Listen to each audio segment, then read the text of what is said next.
I think we'll probably go with Hunter Wilson tomorrow. Been working out at it the last couple of days and doing a good job. Give him a shot. Bonfield or Lee then be the DH? I'm going to start leaning on the older guys. End of the season, time for the older guys to kind of take the team and run with it. Already talked to him about it a little bit, so I'll go with Bonnie. Any update on Cronin, do you feel? Yeah, a little update on Cronin. He's available to pitch on Sunday. That's the date I was given about 2 or 3 weeks ago, and that's the date I was given again yesterday. I think the other day you said, you know if it's, you can get one inning, one batter. Kind of, how do you feel about how much he can do? Probably still feel the same way, and that we'll just have to, if he's in the game on Sunday, then we'll just kind of watch the way he throws, and like everybody should be able to tell if he's either got it or if he's fading, so it could be 3 hitters, it could be 6 hitters, it could be 1 hitter. We'll just see what happens. When you look at the home record that you guys have and the quality of competition you played this year. Yeah, we play good at home. We've won at home. Even some games we maybe didn't deserve to win, somehow we've found a way to come back and win. You think about the Sunday game against Alabama. We probably didn't deserve to win it, but we hit our way back into it and end up winning it. It was a great win, and the crowds have been good. The weather hadn't been great.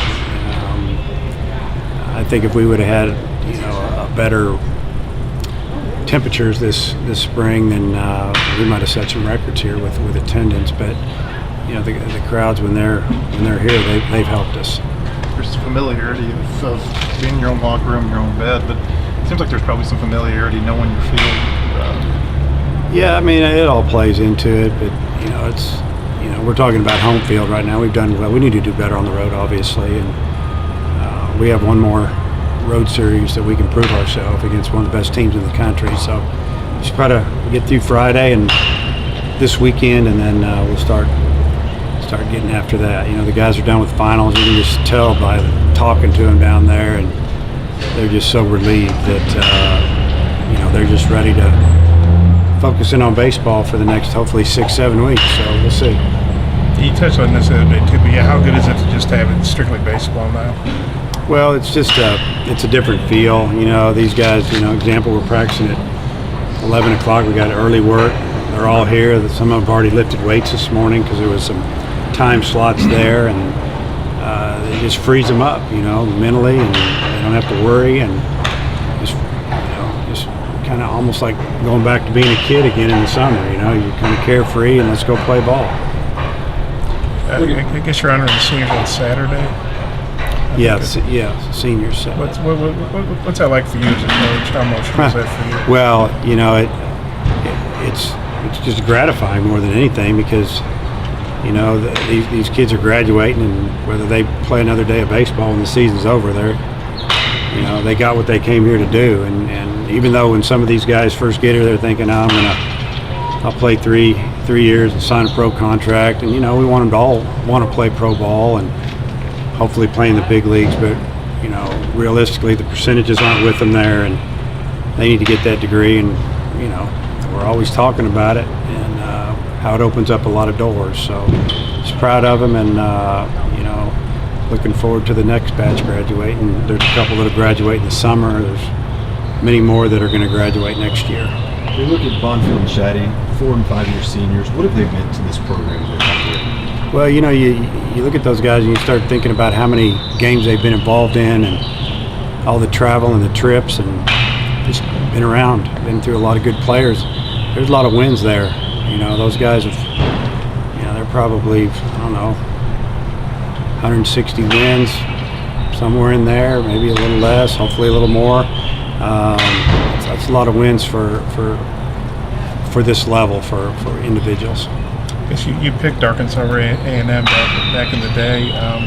You get a little extra fired up to play the Aggies? Not really. When I coached at Nebraska, we played them all the time. And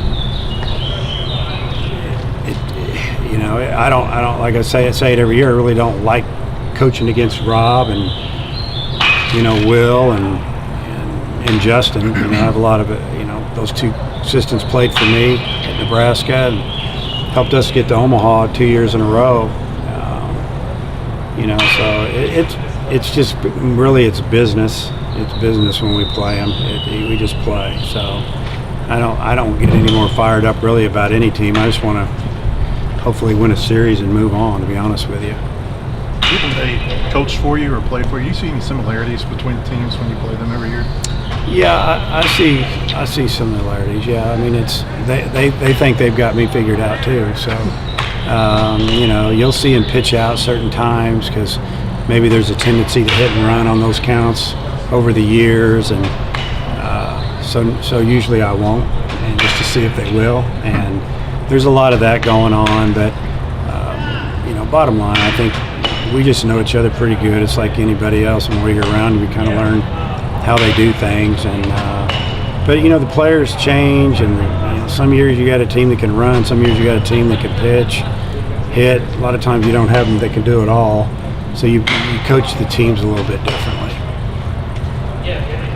What do you expect to see out of Texas A&M hitting? Well, they're aggressive. You know, if you look at their numbers, you know, they've hit a lot of doubles, and they've been very successful when they've run, steal bases. They've only been thrown out 3 times all year, but they've only attempted 41 steals. I think 38 for 41, which is pretty amazing. I think in league play they're 23 out of 24.